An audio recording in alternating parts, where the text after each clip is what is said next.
Vamos ver aqui, God of War é sobre um monstro ou sobre um deus, do canal Boleto.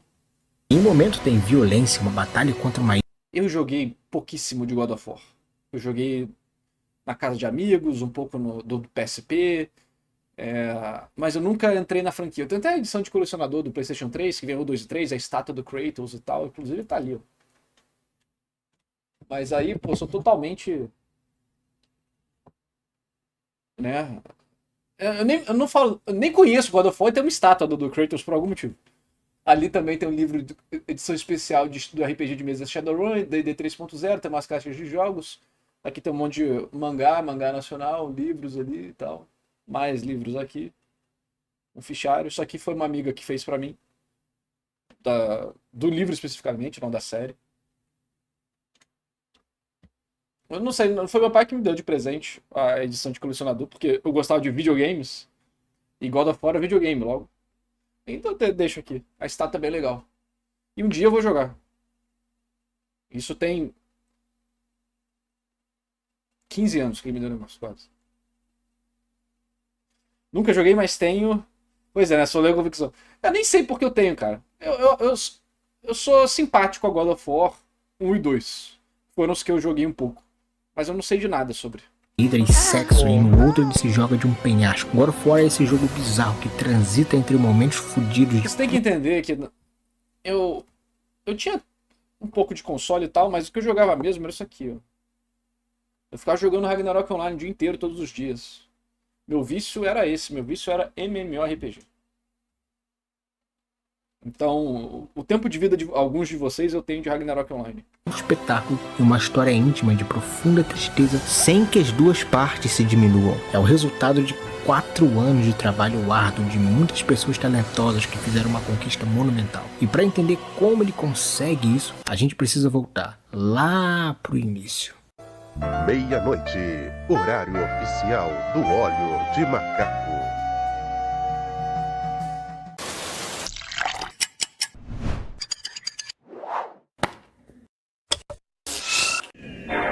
Inclusive eu tenho meu PlayStation 2 e meu PlayStation 3 até hoje. E tá funcionando.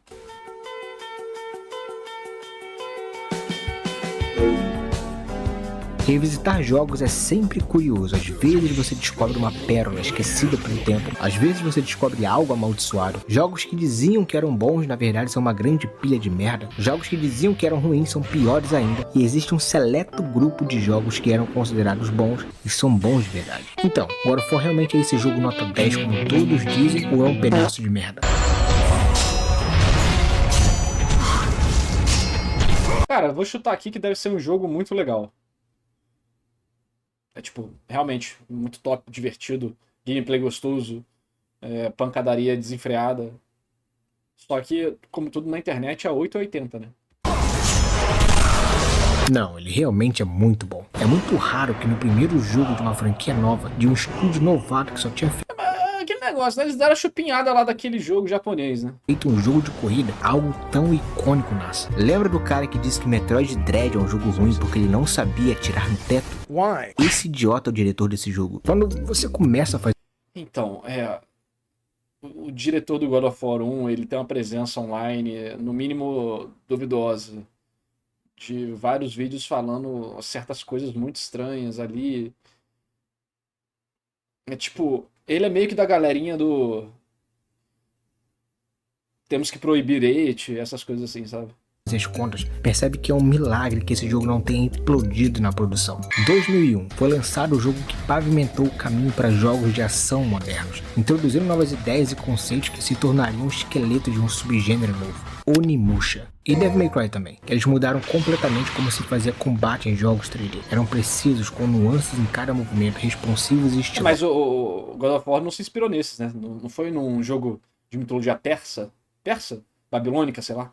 Assim como patinação no gelo. Antes disso, o combate em jogos 3D era como um bebê recém-nascido tentando descer o morro. Era divertido, mas definitivamente não tinha a destreza e elegância desses jogos. Desde 2001, todos os jogos queriam ser esse cara. E todos falharam. Até Devil May Cry falhou em ser Devil May Cry 2 vezes. Tentar copiar uma... Não, bom, o DMC foi outro time ocidental que fez, né? Sacanagem. fórmula, sem a Não, sacanagem de botar ele ali, tira dessa porra. Ele não deve estar junto dos outros Devil May Cry. capacidade de entender o básico de um bom sistema de combate em um jogo de ação é um tiro no pé. Por isso a Santa Mônica foi inteligente em não copiar Devil May Cry, e sim Raiga. Aí, ó. Exatamente. Irônico que nos anos 80 Raiga foi acusado de copiar Castlevania e em 2010 Castlevania foi acusado de copiar God of War. Mas na verdade todos esses jogos copiaram Lego Indiana Jones 2. É o grande ciclo da vida.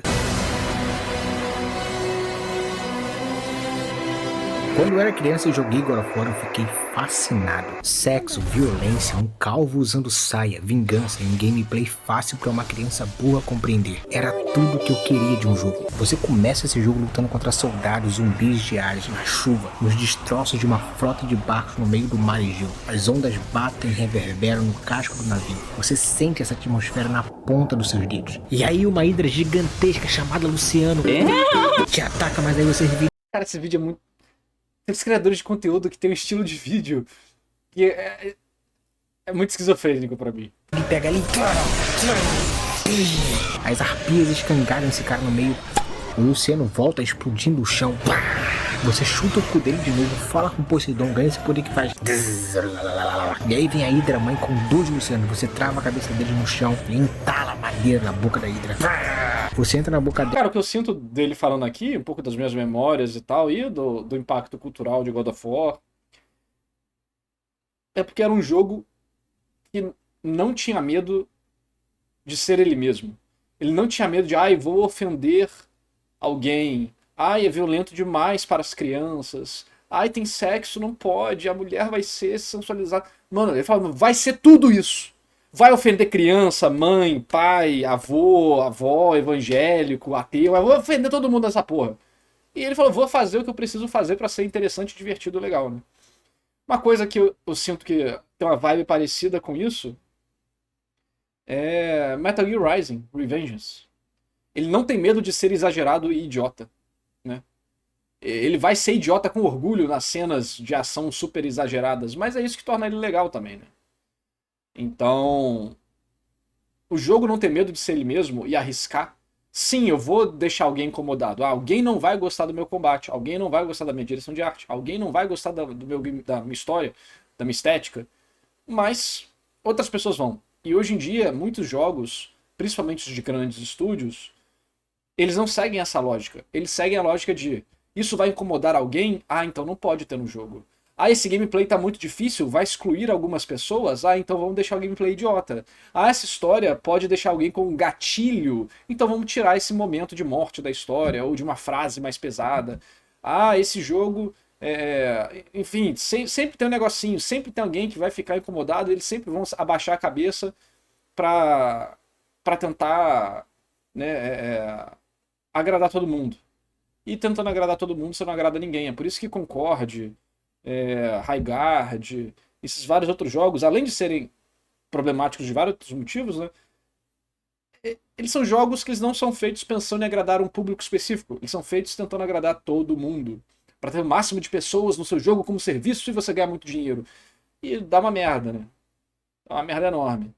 Até Fortnite, que hoje em dia é o jogo que, entre aspas, agrada todo mundo, que, na verdade, tem uma grande parcela do mundo que não se agrada por gamer, né? Que não se agrada por Fortnite, nasceu com algo muito específico, né? Então, as coisas que acabam ficando populares, eu sinto que muitas vezes elas nascem com suas marcas, suas características especiais.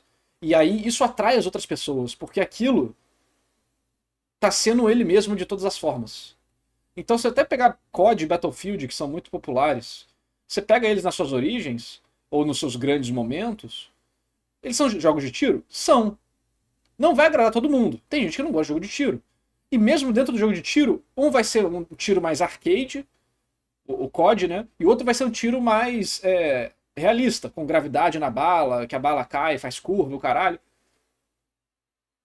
E isso já vai ser diferente. Alguns não vão gostar da forma que COD pode ser, entre aspas, muito simples, e outros não vão gostar de que Battlefield é mais complicado, né? Mais, caraca, tem isso, aquilo. Então, o que eu sinto vendo do discurso geral de God of War, e pelo que o cara tá falando aqui, é isso. É um jogo que vai começar com sanguinolência. Já começa bem, né? Os caras não eram leigos no que estavam fazendo. O jogo começa bem. Momento de ação já bota você pra apertar botão, já engaja você com situações legais, mostra uma fantasia de poder e tal, faz você fazer coisas interessantes. Pra então depois diminuir o ritmo, né? Mandaram muito bem. E vai ser isso. Ele vai chegar com os dois pés na porta. Alguns vão adorar, outros odiar. Mas quem odiar, tudo bem, não é o público-alvo. Tchau. Assim como eles adoram falar, nem todo jogo é pra todo mundo. Esse jogo não é pra você. Eles não estão errados, a galerinha chata, né, que fala isso. Esse jogo não é pra você. É verdade. Aí fica a pergunta. Essa merda de Concorde, essas outras porra aqui é pra quem? Aparentemente não tem gente suficiente pra jogar essa porra. Mas a verdade é, nem todo produto vai ser pra todo mundo. E tá tudo bem, né? O negócio que eu sinto muitas vezes também é que empresas hoje, elas celebram excluir as pessoas. Nessa tentativa de ser super inclusivo e botar tudo que todo mundo quer, se alguém reclama, ela fala, esse jogo não é pra você. Ela tá quase celebrando excluir as pessoas. Ah, você gamer gordo, hardcore, nerd, esse jogo não é pra você. Esse jogo aqui é pra outro público. E tá tudo bem. Só que aí essas empresas que normalmente usam as IPs que você gosta pra destruir elas e fazer algo que não é pra você, né? E aí... E se você reclama, eles vão te xingar. E não é que eles estão errados em falar que o jogo não é pra você. Tudo bem. Só que eu sinto que esse tipo de abordagem gera muito antagonismo e caos geral, né? A minha visão parece que eu acho que seja melhor é fazer o contrário. Em vez de falar esse jogo não é pra você, é falar você público-alvo do jogo. Esse jogo é pra você. É pra você, só pra você. E aí quem não curtir, naturalmente não vai coisar, tipo, quem quiser testar, bem-vindo e tal, mas a gente fez com amor, pensando nesse tipo de público de jogador. Naturalmente você vai fazer o mesmo diálogo. Olha só, esse jogo é pra esse tipo de gente, esse tipo de player. Se você não é isso, tudo bem. Você pode tentar, mas você não vai gostar. Muito provavelmente, né? E pode reclamar, porque você não é o nosso foco. Nosso foco é o jogador, do nosso público-alvo. Pelo menos eu penso que isso seria a mesma... No final, quer dizer a mesma coisa de formas muito diferentes. Né? Pra você ver como a semântica da coisa, né? A forma de falar muda completamente a abordagem que as empresas podem ter. Esse cara fala. Você se engole, que você for gozar, segura as bolas do saco. Isso são só os primeiros 40 minutos. Todas as informações que existem no jogo inteiro são Esse jogo não é pra você, é pro Chiliquento no Twitter que não compra jogo, exatamente. condensadas aqui. Combate, plataforma, nada, caixas de upgrades escondidas, puzzles, execuções com Quick Time Event e um puro espetáculo visual e sonoro.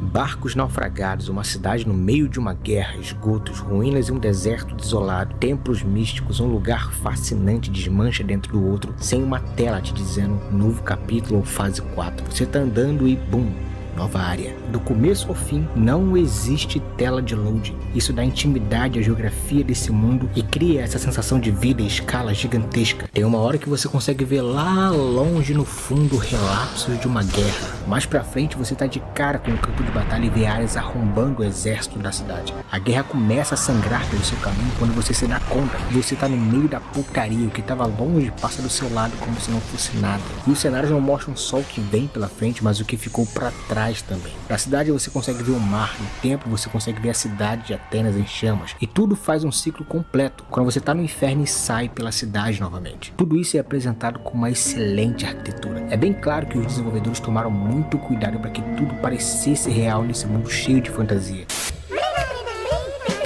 Não ter load não é mundo aberto. É porque, né, essa parada de mundo aberto e load hoje em dia, eu acho que as pessoas muitas vezes não têm uma perspectiva de game design, é só tipo propaganda, né? Porque mapas fechados são mais fáceis de trabalhar mecânicas específicas, o que tornam eles mais icônicos. Por isso, por exemplo, que eu gosto tanto do mundo fechado de Ragnarok Online, né, em comparação ao mundo aberto de World of Warcraft.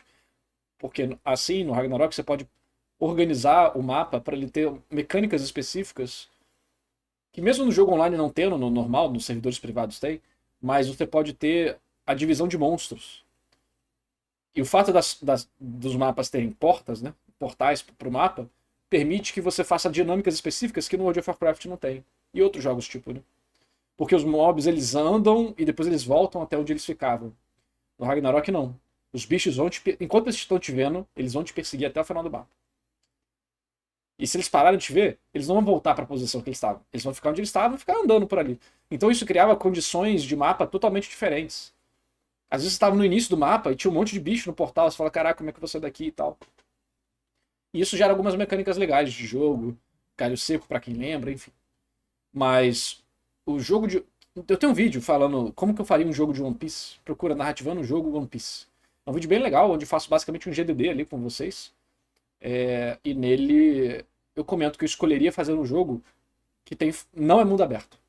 Que as fases, as ilhas ou coisa do tipo, né, as regiões, são fechadas. Porque isso permite você fazer muito mais coisa com muito menos gasto. É possível fazer algo parecido no mundo aberto? Mas é muito, muito, muito exponencial a dificuldade de execução, recurso e tal. Por isso que poucos jogos mundo aberto realmente se beneficiam dele ser mundo aberto. A maior parte deles é um mundo aberto falso. É um mundo aberto onde nada acontece feijoada. Ele só parece aberto e faz você gastar tempo andando por aí. Mas o God of War, né, você não ter o loading, você tem, provavelmente, né? Existem certas seções do jogo que quando você passa, elas devem ter um processo de travessia onde nada demais acontece e enquanto você está atravessando, já deu load no outro mapa. E faz a conexão sem nenhum tipo de barreira. Só que as próprias fases servem como processo de transição. Então, é uma forma muito inteligente de fazer isso, né? E aí as fases sendo fechadas permitem que você, sendo fechadas dentro da caixa de game design, né? Permite você fazer elas mais diferenciadas, específicas, com desafios legais, do que se fosse só um negócio aberto genérico. We're trying to do so much right now. I mean, we want to bring this, this experience to people, and we want it to be realistic. In order to do that, we have to push the PlayStation 2 as far as it possibly can go. God of War it's gonna look real, but it's also gonna have a take to it, like a little bit of a fantasy twist. Por isso é estranho quando você percebe que algumas coisas são desprovidas de um cuidado lógico. Por exemplo, é estranho que na cidade de Atenas, onde Atena é a deusa venerada, você vê essa grande estátua imponente dela no meio da cidade. É um templo onde os moradores vêm rezar para ela? É um lugar que reside um artefato sagrado? Não, é só a entrada para o esgoto. É como se o Cristo Redentor fosse a porta para o esgoto da cidade do Rio de Janeiro. Não duvide. Faz sentido essa porra? Os interiores também não possuem muita lógica na arquitetura. Geralmente são espaços vazios conectados por corredores estreitos. Aí é só a tela de loading. Qual é a funcionalidade dessa sala ou dessa sala dentro do universo do jogo? Elas provêm arenas de combate ou desafios de plataforma, mas parecem desconectadas de qualquer funcionalidade prática para as pessoas que vivem nesse lugar. Essa rua parece tão viva, cheia de casas, mas dentro das casas de aldeões só existe uma caixa para o uso exclusivo do jogador e não sinal de moradia. Às vezes esses... Porra, tomar no cu, boleto. Caralho, pelo amor de Deus. A casa só tem... porra. Aí você tá de sacanagem. Porra, um dos piores nitpicks que eu já vi dos jogos na minha vida. Porra, aí você quis arranjar motivo pra criticar. Os interiores possuem essa maçaroca toda fodida, não inteligível. Tu consegue entender o que é isso? Não? Nem eu. O que eu quero dizer... Nem você vai entender porque isso vai estar sendo... Isso não precisa ser inteligível, porque tá sendo mostrado uma TV de tubo dos anos 2000 a uns 2 metros do seu rosto, pô. É que a arquitetura do lado de fora transmite a sensação de um lugar real, mas os interiores não. O motivo do jogo nunca cortar para uma tela de load ou seleção de capítulos é porque a Santa Mônica queria que esse universo parecesse real. Mas esses pequenos detalhes parecem fora do lugar. O esgoto é... ok. Mas essas salas que você achou estranhas estão de loading, essa maçaroca aí foda-se, e os interiores foda-se também. Aí, meu Deus do céu, cara, eu acho que... Porra... Pegue todas as pessoas que já viveram na humanidade até hoje e pergunte pra elas, dê God of War pra elas jogarem e fala, você achou que os interiores de God of War quebraram a sua imersão? Porra, aí tu quis achar motivo. E olha que eu nem sou fã de God of War, mas puta que pariu, rapaz. Um jogo com a geografia tão bem estruturada. Porque, cara... Fora que também o cara tá achando que os caras têm dinheiro infinito, porra. Não disso é... O que eles fizeram foi a alocação inteligente de recursos.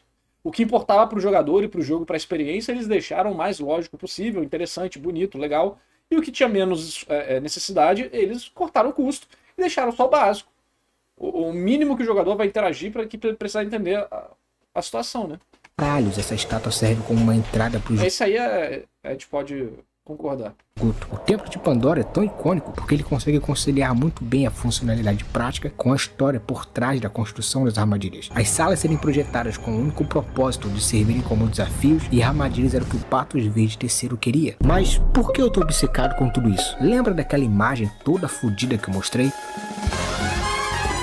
Para apreciar a arte é preciso dar um passo para trás e observar o todo e perceber que esses pequenos detalhes são parte de uma composição maior. Se você focar demais em coisas estúpidas como essas, Que bom, que bom. Ele está se xingando no vídeo também. esquece de apreciar o que realmente importa. Essas pequenas observações sobre interiores se perdem quando você percebe que God of War consegue te jogar em uma experiência tão imersiva que rouba seus sentidos e te deixa hipnotizado do começo nos destroços de um navio até o fim no Monte Olimpo. Zerar God of War 1 tá na lista das coisas que eu mais fiz na vida. E cada vez que eu revisito percebo como esse jogo é uma conquista tecnológica e um deleite pros olhos. Gotas de chuva escorrem pelo chão, um templo embaixo de um céu estrelado, reflexos lindamente detalhados no chão, ruínas e destroços no meio de um deserto isolado. Tem uma hora que você assopra o berrante e as areias se abrem igual o mar vermelho diante de Moisés.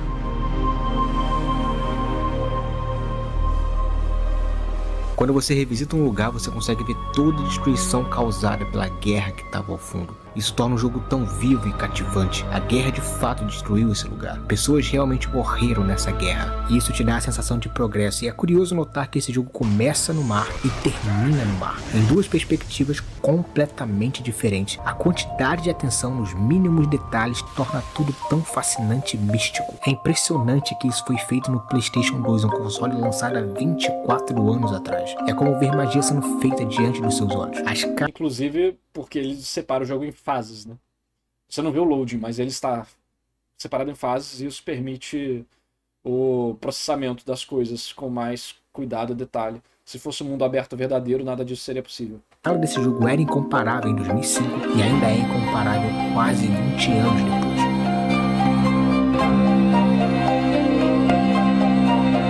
Ah, se fudeu o cara que botou essa entrada de esgoto aqui. Brutalidade, fluidez, elegância, simplicidade, manteiga quente. Essas são as coisas que me vêm à cabeça quando eu penso no combate de God of War. Assim que você aperta o quadrado e triângulo pela primeira vez, dá pra sentir um impacto satisfatório dos inimigos reagindo, quicando no chão, sendo arremessados. Sabe qual é a melhor parte do gameplay? Nada desses sistemas de RPG rasos e malditos, que só servem pra criar uma ilusão de progresso e te fazem perder tempo olhando pra essas telas feias do cacete. Você aperta um botão. Isso aí. RPG hoje em dia, ele é RPG entre aspas, né? Sistemas numéricos que você encontrava em RPGs antigos, hoje em dia são colocados em outros jogos de forma rasa por motivos de precisamos pegar o público. Ah, o público gosta de mecânicas de RPG, vamos enfiar isso no jogo. E isso é um elemento de pesquisa de mercado que as empresas fazem e os resultados são interpretados de forma superficial e isso acontece.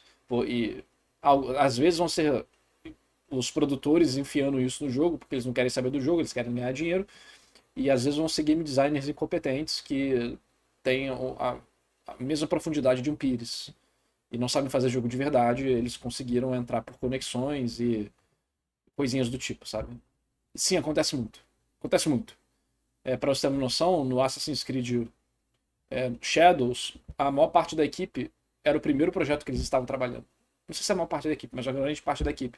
Era o primeiro projeto que eles estavam trabalhando. Aí eu te pergunto, por que a maior parte da equipe de um jogo da série principal, do carro-chefe da Ubisoft, tá com boa parte da equipe como iniciante?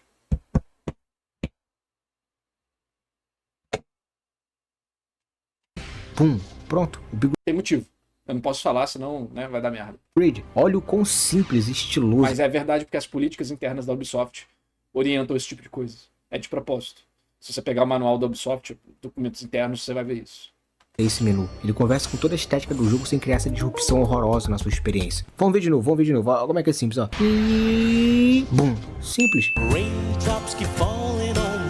A sensação de progresso vem de formas mais interessantes. O jogo está sempre te apresentando algo novo. Novos lugares, magias, armas, puzzle, momentos de plataforma, upgrades simples. O Minotauro, a Siren, o Ciclope começam com padrões de ataque simples e com o tempo começam a ficar mais e mais agressivos e com mais tipos de ataques. Não existe um momento em que o jogador fica sem algo para fazer ou perde tempo tomando decisões inúteis. Tudo gira em torno de impulsionar o jogador no combate. Pequenas nuances podem ser exploradas para extrair o máximo desse combate. Você pode cancelar o tempo de recuperação da esquiva mirando com o raio de Zeus. Trocar para Artemis te dá frames de invencibilidade e permite uma retaliação rápida. Agarrar e jogar alguns inimigos no outro causa dano de colisão. E dá para usar essa mecânica de maneira inventiva. Jogar eles para cima, redirecionar e puxar para intensificar a colisão em outros inimigos. Você pode...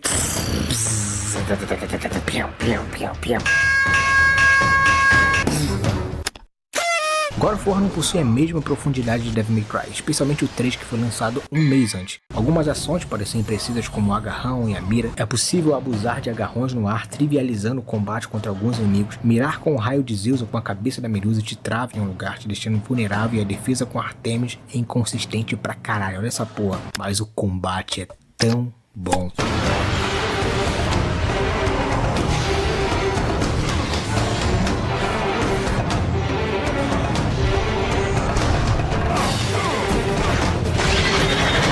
Assim como um queijo de qualidade, quanto mais tempo de maturação esse combate tem, melhor ele fica. É um sistema elegante e satisfatório. Muitas franquias precisam de algumas iterações para chegar no resultado que o God of War conseguiu no primeiro jogo. O ritmo é tão viciante e bem cadenciado que você nem percebe que está jogando essa porra por 5 horas seguidas.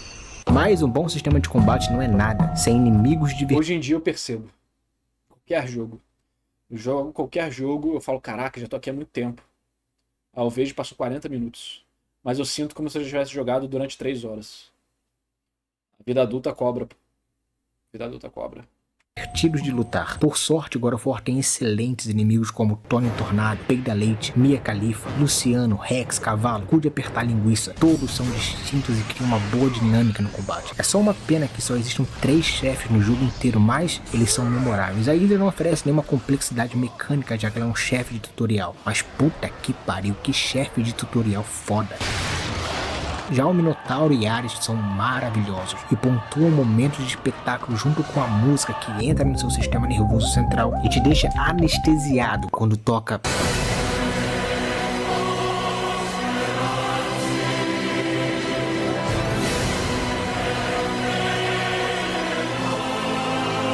Às vezes a música desacelera o ritmo para que você possa respirar e contemplar a atmosfera. Pô, mas aí é Basic Videogame Music 101, né? Porra, isso aí. Calma. O que não faz isso é que é o diferencial, né? Quem não faz isso, porque os caras estão muito errados. Mas isso aí, qualquer jogo com a música levemente bem dirigida faz isso. É o básico, mas não fazem? Não sei que jogos vocês estão jogando, galera. Tá na hora de trocar. É o básico, mas o povo não faz, gente, pelo amor de Deus. Vocês estão jogando cada slop aí, eu não tô nessa vibe de vocês não, só tô jogando um jogo bom. E volta pra...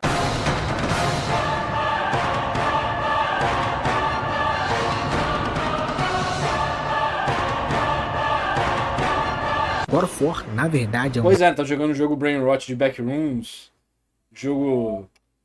aquele jogo lá de mascote de terror pra criança, que é ruim pra caralho. Esqueci, virou meme, foi até tirado da Steam, de tão ruim que era. Um álbum de músicas muito foda que vem de bônus com o jogo. É divino. É um jogo que envelheceu graciosamente, mas existem 2 coisas que eu genuinamente odeio nesse jogo. O primeiro é o tutorial. Para um jogo mais 18, o tutorial te trata como um retardado. O primeiro é bem tranquilo, uma mensagem aparece na Provavelmente ele não era mais 18 em todos os países também, né? parte de baixo da tela, te ensinando golpes básicos e ação. Nunca... E sim, os jogadores são retardados. Ponto. Até porque não é só quem é mais 18 e vai jogar o jogo. Tanto é que você não jogou com mais 18. 90% das pessoas que jogaram God of War não jogaram com 18 anos. Jogaram com 12 anos, 13 anos, por aí, né? Talvez até 8 anos. E sim. Jogador é lindo demais. Eu adoro jogadores. Eu amo jogadores. Eles nunca erram nada. Eles nunca aparece o botão aperte X e eles apertam o triângulo. Eles nunca erram nada. Nossa, eu adoro jogadores. Adoro. Para, perfeito? Depois disso é só regresso. Começa a ficar redundante quando tudo congela para te ensinar algo que você já sabe. Por exemplo, você abre essa escotilha aqui usando o R2. Sem tutorial, hein? Tem um R2 bem grandão aqui no canto da tela. Ainda bem que esse jogo não me trata como um imbecil retardado, cara. Pausa para te ensinar a abrir uma caixa usando o R2. Quando tem um R2 bem grande no canto da tela e você fez a mesma ação. Assim, é ruim, ponto, tá? É injustificável, é tosco, é ruim, etc e tal. Mas é igual exposição em história, né? Quando a história faz toda a exposição inútil da situação, aí... Quando você tá trabalhando no meio, você fica tipo... Caralho. Tem que fazer. É tecnicamente horrível, mas tem que fazer. Tem que fazer. Eu virei o Dark Narras. Você tem que mastigar tudo e enfiar na bunda do leitor umas 5 vezes por capítulo. Senão o leitor não entende. 5 segundos atrás. Pausa para te ensinar a apertar o bola quando tem um bola gigante na cabeça do inimigo. Assim, é uma merda. Pausa para te ensinar a fazer um Quick Time Event que você já tem feito pelas últimas 6 horas de jogo, matando Medusa. Parece que não existe a crença na capacidade de raciocínio. Não tem, porque eles também não têm também. Do jogador. E pausar para explicar uma redundância é a pior coisa que um jogo pode fazer com... É verdade, é uma merda, mas eu já fui corrompido. Battle Hentai vai ter tutorial de 5 segundos. E quem reclamar vai ser banido. Tutoriais. A segunda coisa que eu odeio é a queda de qualidade vertiginosa na última hora de jogo. Eu tô falando de... Muito boa essa música.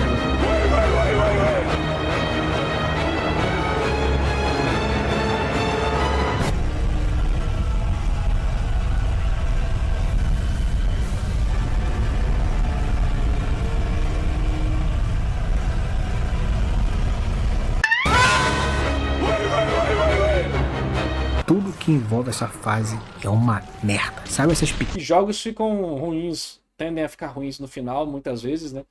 Porque acaba o dinheiro do desenvolvimento e muitas vezes você faz reiterações no início, no meio, o escopo aumenta e aí o final vai sendo jogado pro final. E aí chega num ponto que eles tem um mês pra finalizar aquela porra e eles têm que rushar. É normalmente o que acontece. Então, início e meio de jogo vão ser os mais polidos. Idealmente, o início sempre será o mais polido. Porque, né, é onde todos os jogadores vão ter a interação. E o final fica pra depois, mano. Você já tá lá. Então, final, em geral, sempre vai sofrer com isso mesmo. Que as travessias e escaladas que você faz entre as áreas, isso vira a mecânica central desse lugar, enquanto você tem que desviar dessas lâminas malditas. É horrível. Além de ser o lugar mais feio e brega que eu já vi nessa franquia inteira. Mas o que eleva God of War acima de qualquer problema e dos outros jogos de ação é a história. Curiosamente, para grande parte do público, essa parte é vista da maneira mais rasa possível. É comum ouvir que a saga grega tem uma história imatura com um protagonista sem profundidade, que tudo se resume a violência barata, e que você deve desligar o cérebro e apertar botões. Obviamente isso é mentira.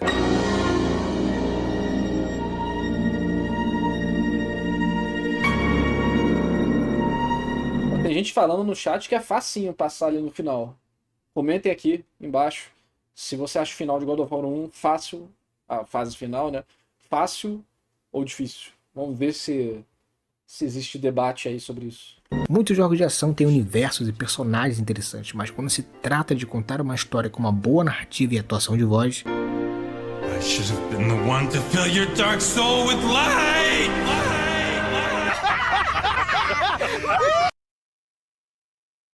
Vou dar uma moral pra Devil May Cry e dizer que é muito possível que o texto em japonês seja diferente, faça mais sentido. E seja mais poético também, né?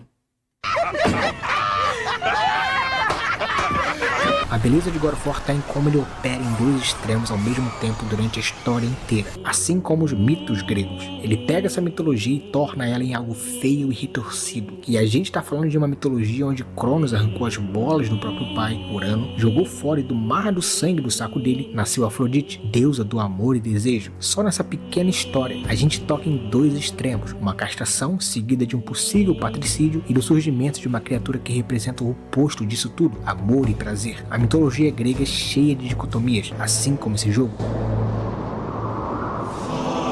gente poderia entrar no simbolismo disso aí, mas não estamos no Gnose Games, né? Então quem quiser ver react falando sobre esse tipo de coisa, procura aqui no canal que a gente vai conversar.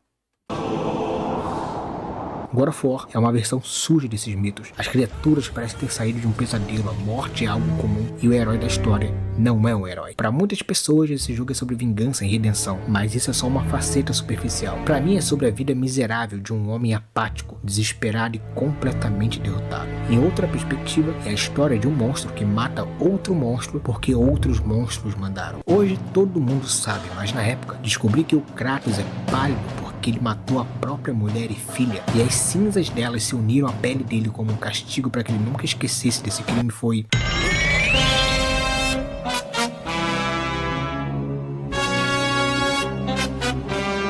Kratos é comumente visto como um personagem unidimensional que só sabe gritar de ódio, mas isso só é verdade se você ler esse jogo da maneira mais burra possível. Do mesmo jeito que eu foquei na parte O que é bem comum também, né? Vamos ser sinceros. mais estúpida da ambientação e deixei de observar a imagem toda. Todo mundo foca em um único aspecto do Kratos, a violência, mas cada detalhe desse jogo compõe a personalidade do protagonista. Logo no menu, o jogo consegue comunicar os dois lados desse cara de maneira bem eficiente e sutil. Assim que o menu aparece, você vê uma silhueta nas sombras. Ódio é a primeira coisa que vai passar pela sua cabeça vendo essa imagem. Inicie o jogo para descobrir que isso é só uma camada superficial e por trás disso existe um rosto triste e depressivo que logo pula em direção à morte. Parte da caracterização dele vem através de pequenos toques no gameplay que quase ninguém percebe. O primeiro é bem sutil e simples. Geralmente em jogos, quando o protagonista precisa arrastar uma caixa de um lado para o outro, eles fazem isso de maneira bem lenta e paciente. Paciência é uma coisa que esse cara não tem.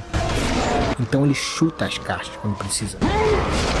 Isso foi deliberadamente feito não só para ser algo mais prático no gameplay, mas também para se encaixar na personalidade do Kratos. You know, the ability to sort of kick these draggable objects, because I think that's sort of the bane of a lot of adventure action game players, is sort of these draggable box puzzles, and you know, I think they serve their function. I mean, there's only so many ways you can communicate a puzzle with the limited buttons on a controller for a console. But I think it was really cool that we came up with the idea of sort of a way to drag it a lot faster. And at the same time, I think it really speaks to the main character, where he's you know, he doesn't have the patience to kind of drag this box Tomb Raider style all over the place. Um exemplo que às vezes eu falo de dissonância ludonarrativa, né? Tem um vídeo no canal que secundário debatendo sobre dissonância ludonarrativa. Mas um exemplo interessante que eu acho é o seguinte: suponha que você tá escrevendo o Kratos, né? E você no gameplay ele tá matando todo mundo, caralho. Mas na hora de pegar uma quest, ele chega pro cara e pergunta pro cara: ei, né, onde que eu faço a missão, sei que e tal. E ele fica sendo um pombo correio de personagem em personagem, sendo um pau mandado. De personagens normais, né? Não é deuses nem nada. Não são deuses nem nada. Isso poderia fazer uma sensação estranha. Nossa, o cara é tão furioso no gameplay, mas aqui eu sou um pau mandado nas quests e tal. Você pode resolver isso com a mudança da perspectiva, né? O Kratos, juntei os dois. O Kratos ou Kratos chegar lá e já chegar pegando o cara pela gola e falar: cadê o baiano? Aí o cara: o baiano tá ali, sei quem tá. O Kratos vai lá e joga o cara no chão. Não precisa ser exatamente assim, né? Mas. E aí ele vai no outro cara, já chega no outro cara, porra, botando o cara de cabeça pra baixo pra cair do penhasco. Efetivamente é a mesma quest, só que a forma que você demonstra isso é totalmente diferente, né? He's just gonna kick the damn thing, and I think. É difícil dizer até onde outras mecânicas se relacionam intencionalmente com o personagem, mas é válido observar a harmonia narrativa entre algumas ações. O botão bola é designado a executar inimigos, ele faz isso da maneira mais violenta possível, às vezes recuperando um pouco de vida ou magia, e isso é subvertido no final, onde o bola é usado para abraçar a Lissandra e a Khalil e dar vida para elas. Execuções violentas e sexo são realizadas através de Quick Time Events idênticos. Para o Kratos, não existe diferença entre matar uma medusa ou o prazer carnal. A apatia do personagem torna as duas ações em coisas igualmente desinteressantes para ele. E o próprio jogo trata a realização das duas ações do mesmo jeito, te recompensando com orbes. Exceto aqui, não existe nenhum Quick Time Event, nenhuma recompensa, nenhuma violência. Ele só abraça a mulher e a filha. Através de um único botão, o jogo consegue demonstrar os dois extremos desse cara. A A violência e o amor à família é o que torna esse momento tão singular e especial.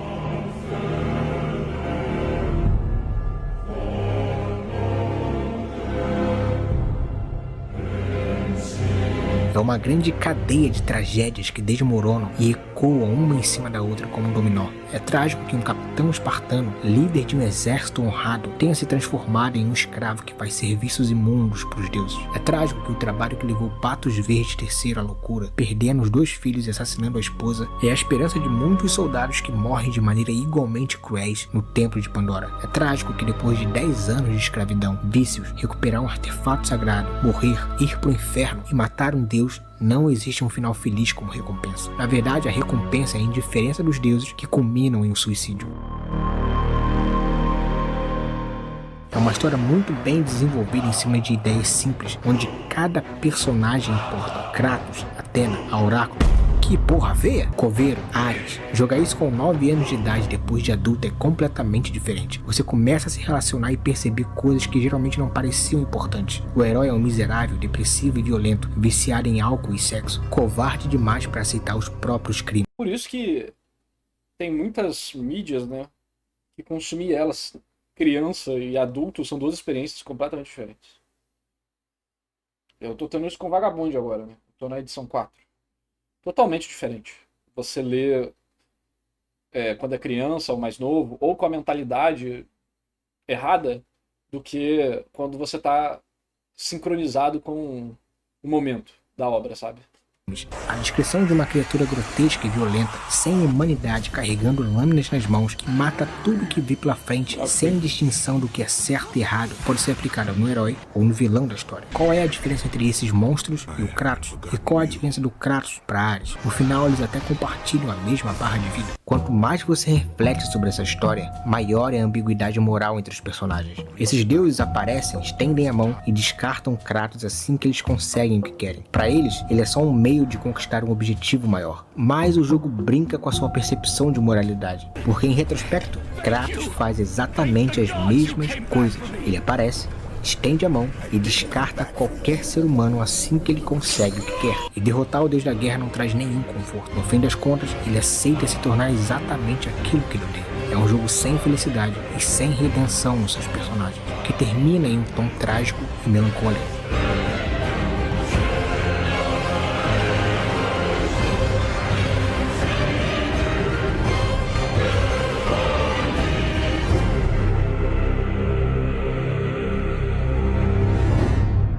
God of War é essa experiência bizarra que transita entre momentos fodidos de puro espetáculo e uma história íntima de profunda tristeza sem que as duas Os novos partes... God of War têm o mesmo nível de refino temático que esses clássicos aqui. Tipo, a história pode ser boa, mas eu refino como as coisas se conectam. Tipo, a mesma barra de vida, a questão dos botões, a representação, né, do personagem durante a história. Que eu vejo muita gente pagando pau do God of War e God of War Ragnarok, né? Eu vejo gente pagando pau e também vejo gente dizendo que, tipo, é só performático, é só um gráficozinho bonito, mas é um jogo bem vazio. Aí tem a discussão eterna sobre isso. Eu não conheço. Eu só vejo de longe, né? Mas não sei se é verdade ou não.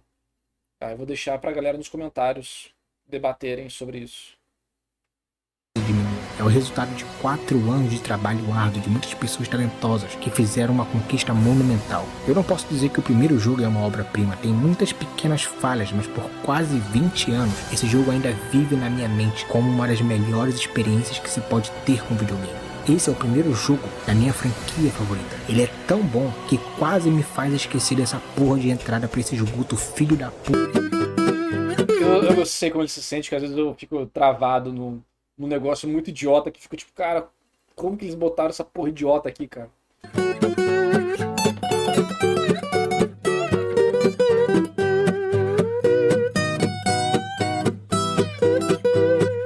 Muito legal. Muito legal, interessante. Aparentemente, o God of War tem aí sua base real, né, para ter se virado um clássico do PlayStation. Uma pena que, como tudo que foi clássico antigamente, ele vai ser deturpado de todas as suas características, eventualmente, se já não foi, né? Para se tornar uma casca vazia, puramente para encher bolso de executivo que não entende nada de jogo.